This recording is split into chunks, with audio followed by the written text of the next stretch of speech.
So today I am here to talk to you about GitHub Actions, specifically just an introduction to GitHub Actions. Maybe if you're not familiar with it before, I hope you come away from this talk with an idea of what's possible with GitHub Actions, especially if you're hosting your code on GitHub. I think it makes a lot of sense to, as Dave said in his previous talk, leverage the tools that are there to get stuff done quicker.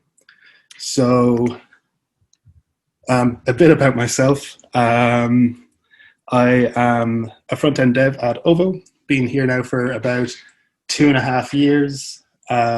Really enjoy the work I'm doing there, worked on a bunch of very interesting projects. And yeah, mainly React Native, things like that. And before that, I was at a company called Playtech BGT Sports. And yeah, really enjoying the front-end world so far. What am I actually going to be doing on this talk? There's going to be very few slides. It's primarily going to be live coding.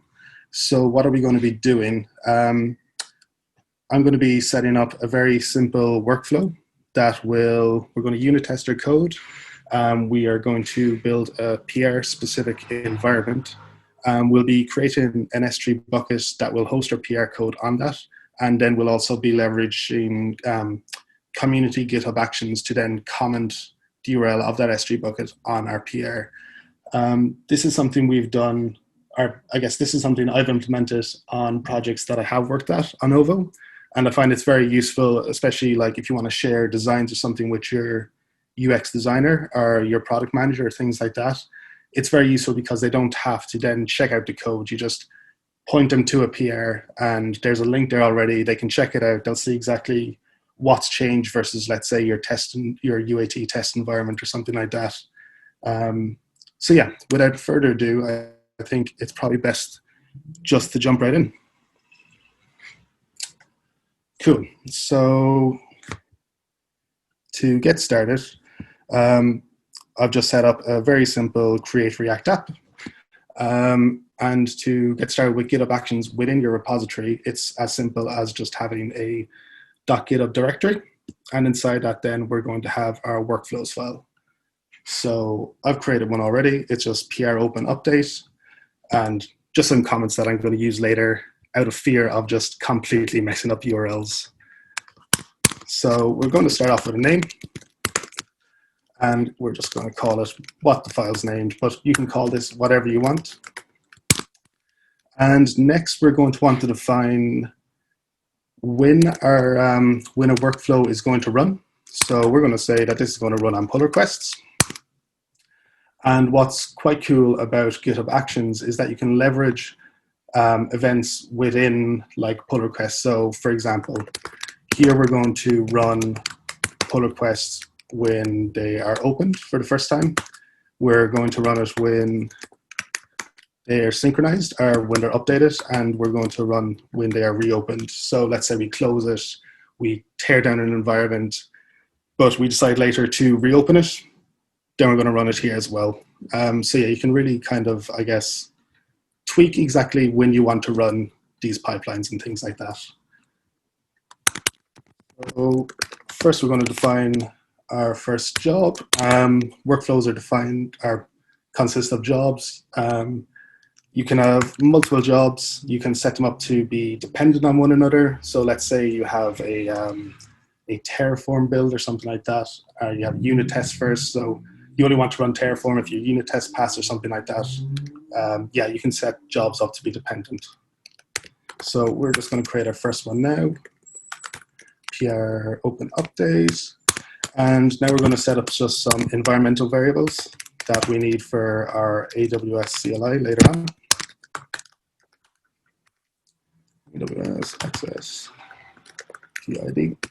And here we're going to be using the secrets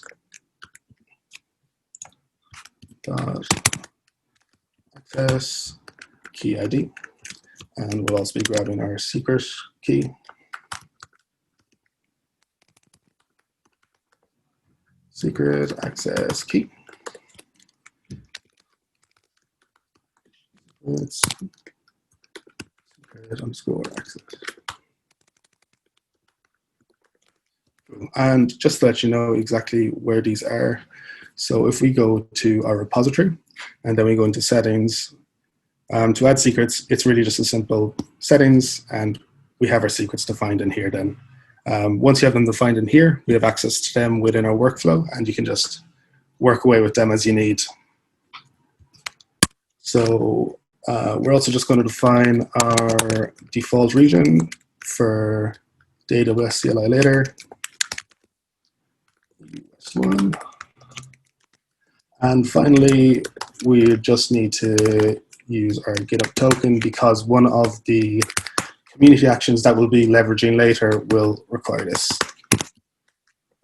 GitHub. Cool. So named our first job, we've set up some environmental variables. So what we want to do now is define what machine this runs on. With GitHub Actions, you can run it on a bunch of different Linux distros. You have Mac OS. I believe you can run it on some Windows machines if you so wish. But for this one, we're just going to throw it onto Ubuntu latest. And then inside this, we have our steps where the automation takes place. So first off, we are going to check out our code. And to do this, we're going to be using one of the predefined actions that GitHub supplies us. So actions/checkout at v2. And the cool thing about GitHub Actions is that you can take this and if you go to github.com/actions/checkout, that'll lead directly to a GitHub repository where all this code is defined. And the at v2 specifies or points to a release. So if we want to be more specific, we could say at version 2.3.1. We're just going to leave that at version 2 and just grab the latest version of that. So we've checked out the code, and now we're just going to install Node. And again, it's really as easy as using just another predefined action, which is great. Less writing for us and keeps the workflows a bit cleaner, I think. So we're just going to call this action, and then we're going to define what version we're going to run. So we're just going to use the long-term support at the moment, which is 12. So we've installed Node. Now we're going to run, and we're going to do an npm install. Hopefully npm still works by the time this needs to be done. We're going to run an npm test. Unit test passes, and we are going to do an npm build. Under normal circumstances, I guess your npm test would be a separate job, where this job then depends on your tests and linting passing. But okay, so we've generated some build files. Now what we need to do is install our AWS CLI. So AWS CLI. And once again, there is an action for that. The community actions in GitHub Actions, I think, are probably the best thing about it. Just means you don't have to write a lot of code yourself. Action-aws-cli version 1.1. So yeah, this is going to do all the work for us. It'll install AWS CLI on this Ubuntu latest. And now we are ready to actually create that S3 bucket that we're going to host our PR environment on. So now we're going to use if statements. So we only want to create this S3 bucket when we open our PR for the first time, in which case the bucket doesn't exist, or we reopen a closed PR, in which case we've torn down that bucket after a closure. So here we can say if GitHub event.action is equal to opened, or if GitHub event.action is equal to reopened, we're going to run the following code. So I'm just going to give it a name. Obviously, the name field here is completely optional. I'm just throwing it in to make it, I think, easier to read and work with. So create an S3 bucket. And we're going to run some commands here, multi-line commands, and I'm just going to cheat a wee bit and copy this stuff. It's quite AWS specific, so it's not really anything in particular to do with GitHub Actions. The only thing I would mention here is that we also have access to our pull request number. So if you have multiple PRs going in a repository, which I'm sure you do, it just stops name clashes and things like that. So it's like you're always left with a unique bucket, basically. So we've created our bucket. We're going to make it into a website bucket so we can access it off the internet. And now what we want to do is copy your files over to that bucket.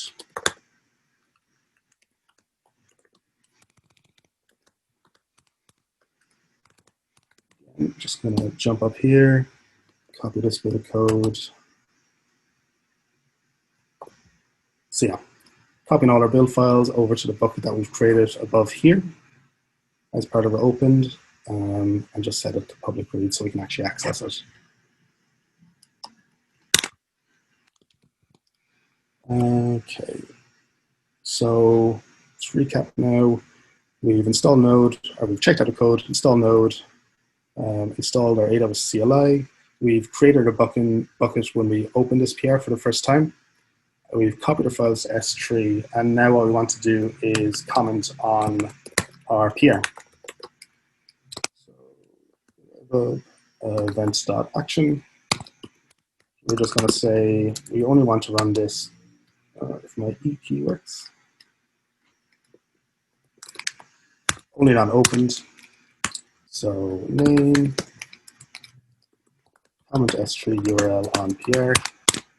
We're going to tap into another great community action. So unsplash, comment on PR.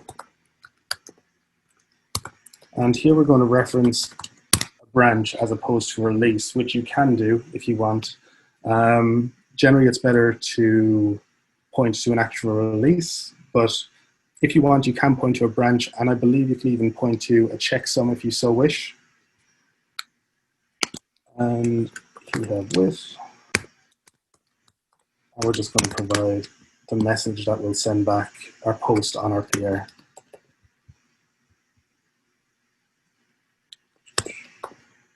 Cool. So this is what's going to show up when this is sent to S3.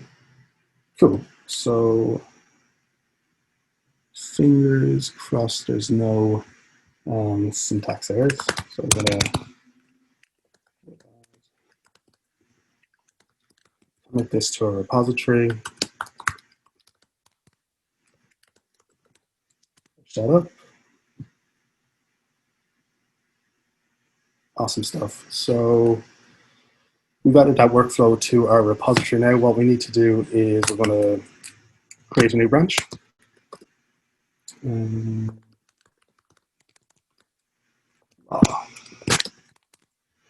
let's just make a tiny little change. Enter the fun zone. And we're just going to push this up, and we'll make a PR in a minute. Push, yes. Cool. So if we go back to our repository, this will be all good. We're just going to create this. Awesome stuff. And we should see here in a moment that, that our GitHub action should start working. Awesome. So if we go over to details, we'll see this working. Starting up your workflow. And just keep an example of what it'll be like when it's done. Go over to update. So basically it should be something like this, where again, we've changed a cool to fun. And if we go to this website, we should see that this is updated, and this is like PR specific. So you can point someone who doesn't want to run your code at this, and they should be able to check out the changes. So we're just going to let this run now, and hopefully it doesn't take too terribly long.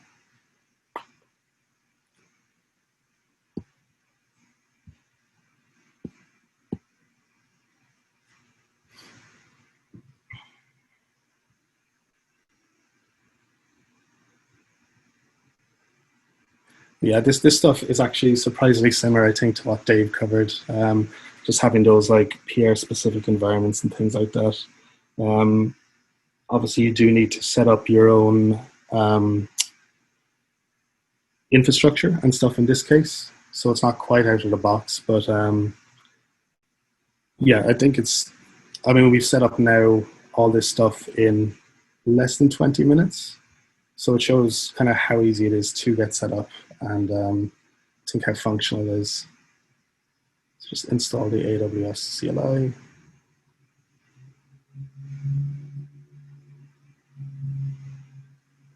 Creating that S3 bucket, sweet. Copying files over, commenting on our PR. Awesome. So looks like it all went out off without a hitch. Go over to our PR now. We'll see that this number is bumped up to 16. You can go to it. Awesome. It's changed to fun. Very cool. So that was cool. But what should I look into next? Yeah, I mean, I'm hoping this talk, it's very much aimed towards beginners, but I'm hoping it did kind of like whet your appetite as to what's possible with GitHub Actions. What I'd recommend doing is taking a look at more community-defined actions. There really is an absolute massive list of actions available, everything from Terraform to posting messages to Slack or Telegram or a bunch of different messaging apps. There's probably an action that already exists for it. If you want to go a bit deeper, I'd recommend looking and trying to build your own reusable actions. That's always a fun little exercise to do. There's also a bunch of interesting stuff around running multiple different versions of the operating system, or let's say you want to run your code on multiple different versions of Node. You can look into running these pipelines kind of on a matrix where you define what versions or what operating systems you want to run on, and your the build pipeline then will automatically do that. We can also run GitHub Actions on a schedule, so we can throw our end-to-end tests in there. Let's say we're running some Cypress end-to-end tests. We can have those running on a schedule. If something was to go wrong, we could, let's say, automatically then create an issue within GitHub. We could maybe tag a member of the team who would then get notified automatically. So there's a lot you can do. And obviously, yeah, if you're interested, just give it a go in some personal projects, and hopefully you enjoy it as much as I do. And if there's any questions, please do ask. Also, if you want to check out the code, please do go for it.